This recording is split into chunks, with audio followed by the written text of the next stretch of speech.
नमस्कार, आप देख रहे हैं केडी न्यूज। केडी न्यूज में आपका स्वागत है। खबर सुल्तानपुर जनपद से है, जहां परिवहन विभाग के सख्त हिदायत के बावजूद वाहनों के फिटनेस को लेकर स्कूल प्रबंधन नहीं चेत रहा है, जबकि इस मामले पर ARTO द्वारा 330 स्कूल वाहनों के प्रबंधक को नोटिस भी जारी कर दी गई है और रजिस्ट्रेशन को निलंबित कर दिया गया है।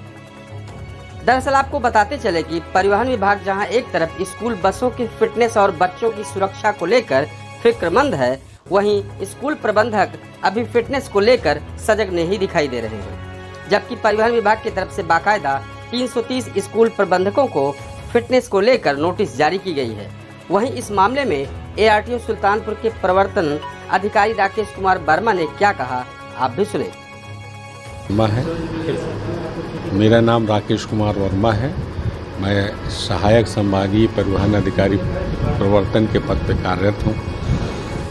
इस वक्त ये बसों पे और डग्गा मार वाहनों के जो कार्रवाई चल रही है, क्या कहना चाहिए? डग्गा मार वाहनों के खिलाफ हमारी सतत कार्रवाई जारी है, जारी रहेगी।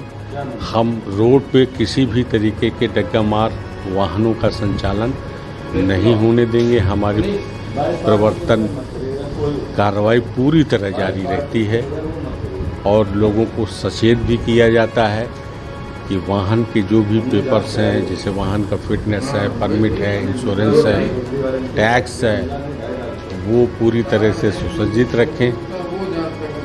किसी तरीके के अवैध डग्गा मार वाहनों से बचें। अगर वो ऐसा नहीं करते हैं तो उनके खिलाफ कार्रवाई की जाए। संचालकों या स्कूल के प्रबंधकों को कोई संदेश? स्कूल के प्रबंधकों से भी मीटिंग हुई। मैं खुद भी व्यक्तिगत रूप से स्कूलों के निरीक्षण में गया। जब हमारा सड़क सुरक्षा सप्ताह है और भी बच्चों को यातायात संबंधी नियम या और कुछ बताने के लिए साथ साथ प्रबंधकों को भी सचेत कर दिया है कि किसी भी तरीके से मानक के अनुसार अगर आपकी गाड़ी किसी भी तरीके से रोड में संचालन में पाई जाएगी तो फिर सीज की कार्रवाई की जाएगी। और काफ़ी स्कूल प्रबंधकों ने माना भी है और वो करवा भी रहे हैं। वहीं ARTO नंद कुमार ने बताया कि जिले में कुल 1045 वैन और बसें पंजीकृत हैं। फिटनेस न होने के कारण 330 स्कूल बसों के प्रबंधकों को नोटिस जारी करते हुए उन वाहनों के रजिस्ट्रेशन को निलंबित कर दिया गया है और बताया गया है कि यदि निर्धारित अवधि के अंदर फिटनेस नहीं करा लिया गया तो उनके रजिस्ट्रेशन के निरस्तीकरण के लिए आवश्यक कार्यवाही शुरू कर दी जाएगी। यही नहीं, यदि बिना फिटनेस वाले वाहन रोड पर चलते नजर आए तो उनके खिलाफ आवश्यक कार्रवाई की जाएगी। इस पूरे मामले पर ARTO नंद कुमार ने मीडिया को जानकारी दी।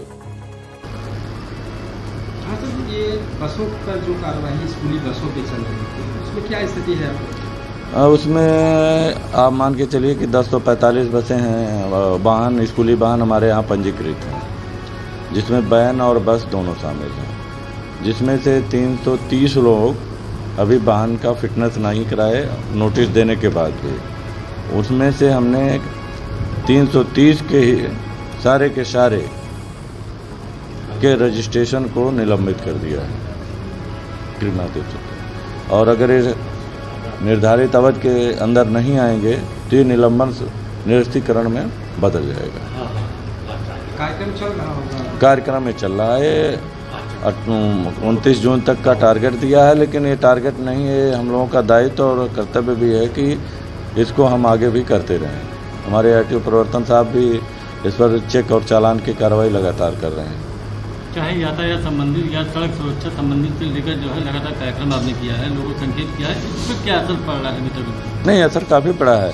आप ये मान के चलिए कि जो 330 इस समय है, ये 600 के आसपास था, तो करीब 300 लोगों ने और फिटनेस कराया है। इसका असर पड़ा है, पड़ेगा भी। और क्योंकि अब कड़ी कार्रवाई हुई है, इनका पंजीयन निलंबित कर दिया गया है और निर्धारित अवधि के अंदर ये वाहन लाकर अपना फिट वगैरह नहीं कराते हैं तो इनके पंजीयन को निरस्त कर दिया जाएगा। इसी तरह आपकी जांच या निरीक्षण करने के बाद भी बसें दिखती हैं, तो आप उसको किस नजरिए से? नहीं, वो जो हमारे नज़रिए में है या जो हमको मिलेंगे, बहरहाल ऐसा नहीं है कि जो रोड पर चलते या सामने दिख जाएंगे तो उन पर कार्रवाई नहीं हो तो तुरंत कार्रवाई हो जाती है, उसमें कोई डाउट नहीं। कौन कौन सी स्कूल है? उसमें आप देखिए, एक है ख्वाजा गरीब नवाज, और दूसरे हैं इनका क्या नाम है सरस्वती शिशु मंदिर, और तीसरे हैं राजू पब्लिक स्कूल, और चौथे ऐसे ही हैं golden future school of education, रघुवीर प्रसाद मेमोरियल एजुकेशन। ऐसे बहुत लोग हैं जिन्होंने नहीं कराया, जिनके पंजीयन को निलंबित कर दिया गया है। 16 जून से पुनः विद्यालय ग्रीष्म अवकाश के बाद खुल जाएंगे। अब देखना यह है कि परिवहन विभाग द्वारा दी गई हिदायत पर स्कूल प्रबंधक कितना अमल करते हैं। सड़क सुरक्षा सप्ताह के दौरान वाहन चालकों को आवश्यक दिशा निर्देश दिए जा रहे हैं, नियमों की पालन कराने की अपील की जा रही है। स्कूल प्रबंधकों को नियमों का पालन न करने पर उनके खिलाफ विभाग द्वारा कितनी सख्त कार्रवाई की जाएगी, अब तो ये समय के गर्त में है। इस तरह की सनसनीखेज खबरों के लिए KD news UP YouTube channel को सब्सक्राइब करें।